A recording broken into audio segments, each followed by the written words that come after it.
Энэ гангийн төсөл бол Монгол улсын одоо хөгжил дэвшилт үнэтэй хувь нэмээр оруулах бид одоо түүхийгээр нь олборлоод одоо байгалийн баялгаа түүхийгээр нь олборлоо шууд одоо гадаад улсад экспортлдог биш.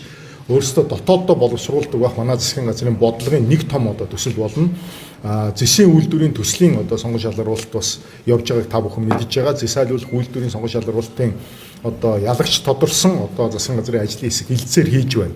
За үргэлжлүүлээд бид бас хөнгөн цагааны аж үйлдвэрийн төслийн одоо шаардлагатай газрыг тусгай хэрэгцээнд авах болон чөлөө зөвшөөрлийг олгох бусад асуудлуудыг шийдээд ингээд явж байгаа. За өөрөө мөн одоо алт боловсруулах үйлдвэрийн асуудал одоо яригдана. За алт боловсруулах үйлдвэрийн бүтээн байгуулалтын ажлын хилцээр бас энэ сонирхогч этгээдүүдтэй үргэлжлээд явж байна. Тунадахгүй бас олон нийтийн дунд нээлттэй мэдээллээр олон нийтэд нээлттэйгээр сонгон шалгаруулалтын ажлыг танилцуулна гэсэн энэ төлөвлөгөөтэй ажиллаж байна. Ер нь бол манай засгийн газар дуустдаггүй олон жил үргэлжилсэн том төслүүд тэр дундаа боловсруулах үйлдвэрийн төслүүдийг хөдөлгөөд явж байгаа талаар бас мэдээллийг та бүхэнд бас дуулгая.